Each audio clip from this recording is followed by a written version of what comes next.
Je suis Madame Michèle Bitong, responsable du GREG. Alors le GREG, c'est le groupe de recherche et d'études sur le genre. Et nous avons ce matin organisé ce que nous appelons un café genre. C'est une espèce de table ronde sur le thème « La harpe du Bwiti, une pirogue de vie entre révélations transcendantales et les savoirs scientifiques » qui a été animé par le professeur Ludovic Oubian. Aujourd'hui, j'ai l'occasion de faire partager avec vous, n'est-ce pas, cette démarche à l'occasion de la présentation, s'il le faut, assez générale, de la harpe du Bwiti, qui est une pirogue de vie. Comme vous pouvez le voir, n'est-ce pas, cette harpe est une harpe anthropomorphe, c'est-à-dire elle a donc une configuration générale, c'est un corps humain et un visage, et ce visage est celui d'une femme. C'est d'autant plus donc, en phase avec les problématiques du genre. Eh bien, le nom de Dutsona, ou Ditsuna, c'est la matrice fondamentale du Bwiti, Ditsumba en particulier. Et cette femme qui est Dutsona, cette femme blanche qui émerge, donc, qui émerge d'une espèce de feu, n'est-ce pas, et qui tient à sa gauche la lune et les étoiles, et à son sein, qui laisse perler des gouttes de lait, et c'est ce lait avec lequel elle nourrit les initiés. Mais prenez le sceau de la République gabonaise, mais c'est ça. C'est ça. C'est Dutsona avec l'enfant. Donc le lien est profond. Du point de vue d'abord symbolique, tout le monde sait que la harpe, comme vous le voyez, n'est-ce pas, est une matrice de vie, c'est la mère. Elle résulte de ce qu'on appelle une transgression, un crime rituel, La femme, n'est-ce pas, Banzioku, qu'on appelle chez les Pygmées Banzioku, mais qu'on appelle chez les Fons Ningon, a été assassinée. Et de son assassinat, n'est-ce pas, elle a été cristallisée, elle a été pour ainsi dire sublimée en une harpe. C'est cette harpe qui est au fondement, n'est-ce pas, du Bwiti. Et lorsque vous regardez symboliquement, anthropomorphe, la harpe, elle est anthropomorphe. Elle a la forme d'une femme. Et chaque élément de la harpe est un élément, est un organe, est un élément de son corps. Vous avez donc la colonne vertébrale, vous avez les vertèbres, vous avez le sexe de la femme, vous avez son corps. Donc ce qu'on appelle la caisse de résonance, c'est le corps de la femme évidemment. Et vous avez donc sa figure, son visage. Le Bwiti dont je parle ici de manière singulière est le Bwiti fort, parce que chez les femmes, la harpe est presque toujours exclusivement une entité féminine. Ce n'est pas forcément le cas chez les Zogo, par exemple, où la harpe peut-être est très souvent une entité masculine. Mais chez les femmes, c'est quasiment exclusif. Et vous voyez donc, symboliquement, il y a une transposition de la première femme, n'est-ce pas, dans cette femme qui est sublimée au point de devenir, de se fondre en esprit. L'apparition du Ngombi, l'apparition de la harpe gabonaise, est-ce qu'elle a toujours été représentée par une figure féminine? Ma deuxième préoccupation, quand j'ai lu votre texte, je trouve qu'il y a une différence au niveau du discours anthropologique. Le mythe sacrificiel que vous évoquez dans votre article nous explique que l'homme aurait assassiné la femme pour lui arracher le Bwiti qu'elle aurait récit des esprits. Alors, il y a une autre version qui nous explique que les femmes elles-mêmes auraient confié le Bwiti aux hommes parce qu'elles auraient souhaité s'éclipser, donc rester dans l'ombre, et de cet ombre-là, elles continueraient à gérer. Pourquoi ce discours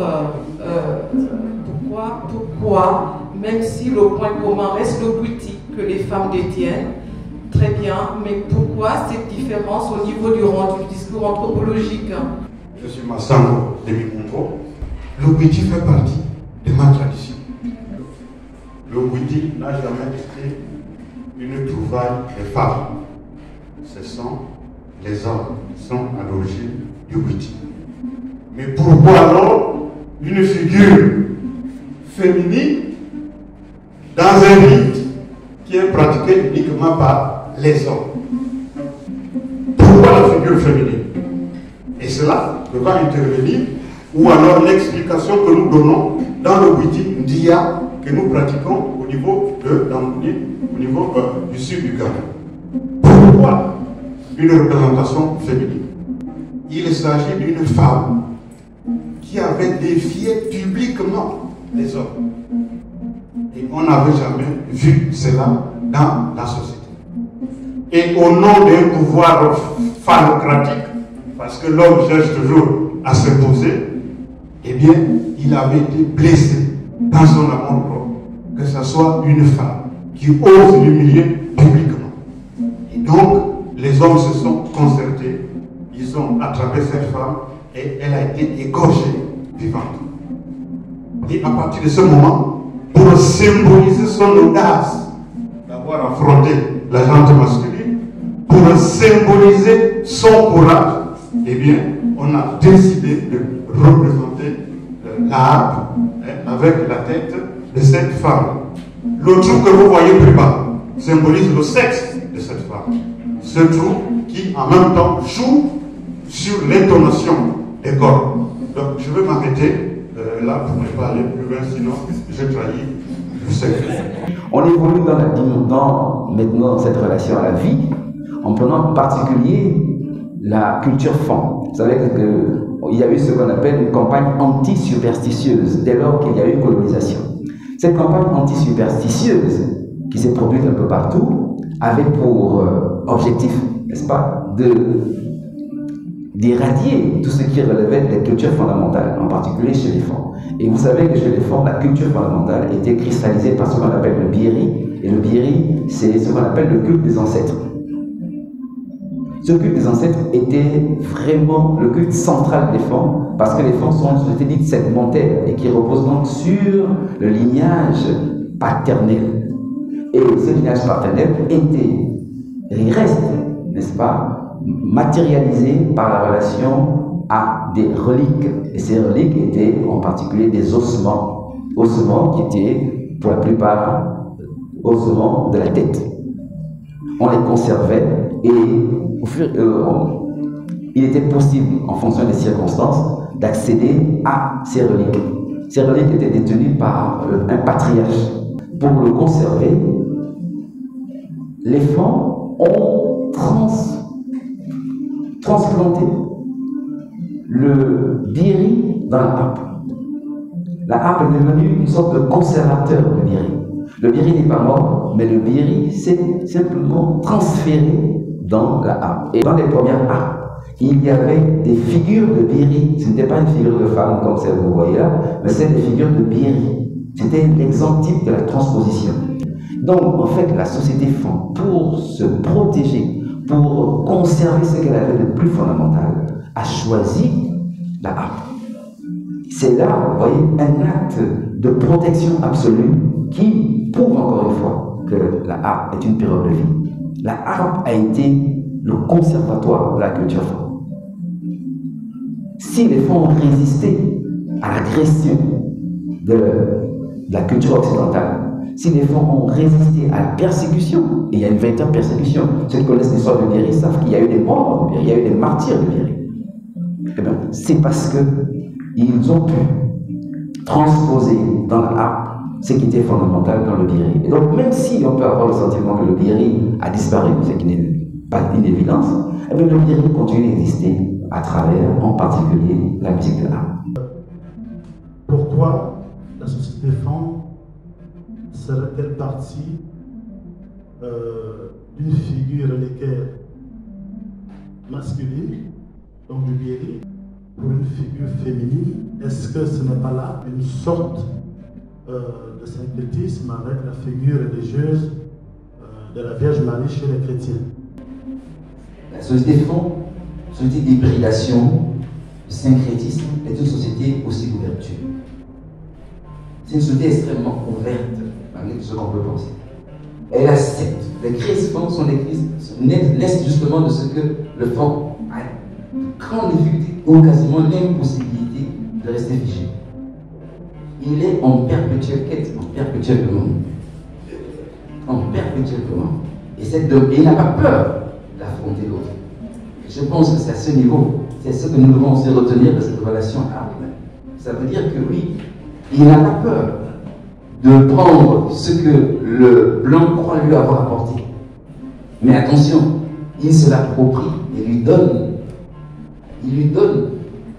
l'âme qui est lui, la sienne. Ça veut dire que même si vous voyez il y a des statures mariales, ce n'est pas pour autant que c'est exactement la relation à Marie. Même si c'est le cas, ça ne le gêne absolument pas. C'est pour ça que vous pouvez entrer dans les termes bouddhistes. Le bouddhiste est quelqu'un d'extrêmement tolérant. Moi, sincèrement, je n'aurais aucune difficulté à aller dans un temple, chez les musulmans, dans une mosquée, j'entrerai partout. Je me sentirai chez moi parce que je sais que ce qui est important, c'est l'esprit, c'est l'âme, c'est Dieu. Je saurai reconnaître Dieu à travers tout le reste. Parce que ce qui est le plus important, finalement, ce n'est pas la façon dont nous interprétons Dieu, c'est Dieu. C'est Dieu que nous cherchons. Et souvent dans nos cultures, les femmes ne touchent pas à ce qui est sacré tant qu'elles ont encore des menstrues. Excusez-moi d'être cru. Est-ce que celle qui est autorisée à jouer la harpe, il faut qu'elle n'ait plus de relations sexuelles avec un homme, qu'elle n'ait plus de menstrues? Est-ce que là, il y a certainement le caractère purification? Est-ce qu'il faut qu'elle soit pure de cette façon-là pour être autorisée à jouer à la... Là, je joue, mais ça, c'est Ludovic Aubion qui joue. C'est pas la même chose. Mais celui dont je porte le nom, s'il vient en moi, c'est totalement autre chose. Et c'est un esprit. Cet esprit est tel qu'il peut effectivement posséder une femme. À ce moment, cette femme joue, mais elle joue avec un esprit. Elle est comme possédée, fécondée par un esprit. Et attention, un harpiste n'est pas aussi quelqu'un de commun. Je suis harpiste. Ça veut dire que dans mon initiation, cela m'a été révélé. On l'appelle Betty. Je suis Betty Ngoma. Ça veut dire que j'ai la vocation de jouer de la harpe et d'assurer ce lien, ce pont entre la vie et la mort. Ce n'est pas donné à tous. D'autres, par exemple, sont Nima. D'autres arrivent Kambo, c'est-à-dire ceux qui gèrent, à l'occasion d'une cérémonie, gèrent tout ce qui est la dimension de l'ordre, de la discipline. Évidemment, ça peut être encore plus élevé que ça. Mais le joueur de harpe ne l'est pas parce qu'il éprouve simplement le plaisir et le désir. Le joueur de harpe en a la vocation. Et cette vocation lui est signifiée avec son initiation. J'ai été initié et à travers les symboles que j'ai ramenés, on a lu que j'étais un musicien. Et donc un joueur de harpe. Ça, c'est aussi une donnée fondamentale qu'il faut se prendre en compte.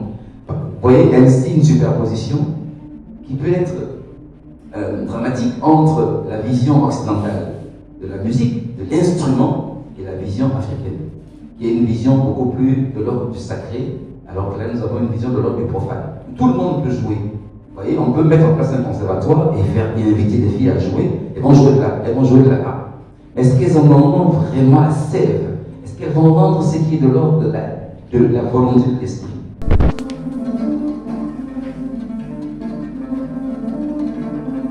Ouais. Donc il y a, en plus de ce qu'ils jouent, dans la rencontre des sons, il y a différentes autres sons qui se superposent et qui créent d'autres mélodies.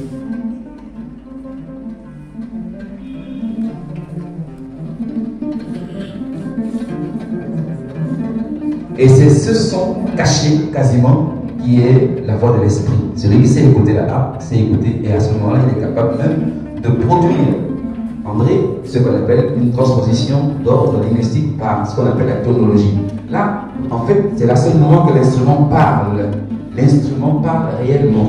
On peut par exemple, vous voyez, l'étagement des cordes. L'étagement des cordes est remarquable parce que cet étagement de cordes, en règle générale, symboliquement, on se dit ces cordes, il y a des cordes mâles et des cordes mâles, donc des cordes graves et les cordes féminines, des cordes aiguës. C'est en règle générale la typologie, la nomenclature de la musique africaine. Et donc, en fait, lorsque nous jouons, nous faisons en sorte d'établir une harmonie entre les différentes cordes. Ça aussi, c'est très connu. C'est le principe du vêtre aussi. Vous voyez, le joueur de harpe joue et il fait en sorte de créer l'harmonie entre les cordes. En règle générale, n'est-ce pas, c'est ce qui doit être établi. L'harmonie au sein d'un village, l'harmonie de la communauté. Et nous avons une communauté de 8 cordes. Mais on peut aller plus loin, du point de vue scientifique. Et se rendre compte que ces 8 cordes, ce sont 8 dimensions. 8 dimensions. Il y a un étagement de dimensions. Et si vous étudiez la physique, dites la physique quantique, mais ce qui est intéressant, c'est que la physique quantique se recoupe avec la vision. Ce n'est pas une croyance, la vision de l'Iboga, qui établit ce qu'on appelle, n'est-ce pas, un étagement de l'âme humaine. Ça veut dire que lorsque je suis là, par exemple, je peux être un premier degré. Mais au fur et à mesure, je peux évoluer. Et j'évolue en fonction de l'initiation. Je peux évoluer. Et je peux donc, et à chaque niveau de ma personnalité, il y a un moi qui existe. Il y a un moi qui existe. Et l'Iboga me permet d'accéder à ce moi. Et ce qui est remarquable, c'est que je peux. Il y a des personnes qui en sont capables. Je peux décider de dialoguer à mon aise avec ces différentes personnalités de moi. Et ce qui est remarquable, c'est que ces personnalités, elles ne sont pas moi. En même temps qu'elles le sont. Elles peuvent être des personnalités totalement différentes au sens où, dans leur quotidien, dans leurs conditions de vie. Ça peut être un prince égyptien. Ça peut être un mendiant espagnol quelque part. Et ce qui fait que lorsque, par exemple, quelqu'un sombre dans ce qu'on appelle la folie, lui, il peut se retrouver à un étage, simplement de lui-même. Et cet étage, dans ce qu'on appelle une conscience transformée, lui fait voir autrement, son énergie se dégage et crée un autre monde. Et là, donc vous êtes face à lui, mais lui, il vous voit désormais différemment. Comment faire pour le ramener? Il faut accéder à cette dimension où il est et le ramener à la dimension première, qui est la dimension de la conscience immédiate et élémentaire. Et comment faire pour évoluer? Par exemple, si je prends la harpe, voilà, il y a ce qu'on appelle la danse au bango. J'ai tourné. Mais quand je tourne, je ne tourne pas, je ne suis pas au même niveau. Vous n'avez plus affaire à Ludovic là. Je peux encore tourner. Et à un moment donné, n'est-ce pas, vous aurez affaire à quelqu'un d'autre. Mais vous aurez peut-être l'impression que c'est moi. Parce qu'il y a des personnes qui sont capables de fusionner l'esprit à tel point qu'elles ne peuvent pas donner l'impression qu'il y a un autre. N'est-ce pas? Mais alors que ce n'est pas moi. Actuellement, est-ce que vous êtes sûr que c'est moi? Ah, c'est pas évident.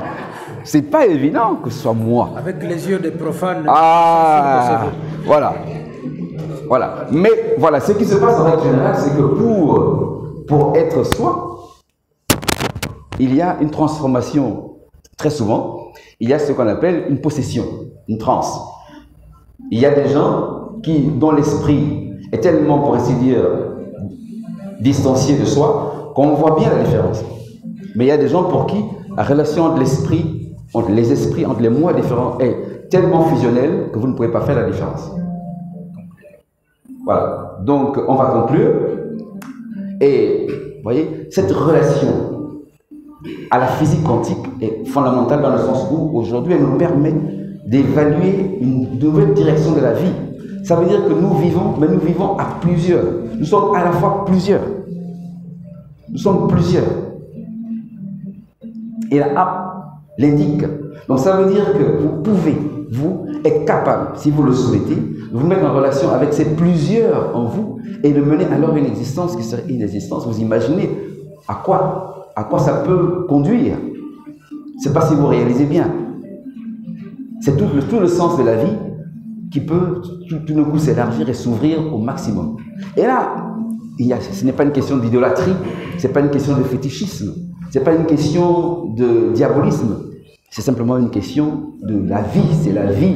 La A vous invite à la vie. Et si vous décidez, vous avez le choix. Comprenez? La Bible dit, je mets devant vous la vie et la mort, choisissez la vie. La A vous invite à la vie. Et la vie, c'est accepter, d'admettre qu'elle est plus complexe que ce que vous croyez. Ce à quoi vous avez toujours cru. Elle sera toujours plus complexe. Et si vous avez le courage d'accéder à cette complexité, eh bien, à ce moment-là, vous avez la possibilité de mettre à jour ce que vous avez de plus formidable en vous. Vous avez la possibilité de mettre à jour ce que vous avez de riche en vous. vous avez la possibilité de mettre à jour ce que vous avez de complexe en vous. Et à ce moment-là, n'est-ce pas, lorsque vous avez fait ce choix, les chaînes se brisent, les chaînes dans lesquelles on vous a enfermé, les chaînes de ceci, les chaînes sociales, les chaînes religieuses, les chaînes politiques, toutes les chaînes que vous voulez. Et ce qui va être important pour vous, n'est-ce pas, c'est d'accéder à ce qui est le plus grand. Eh bien, c'est la vie. Et la harpe vous invite donc à la vie. Je vous remercie. Merci.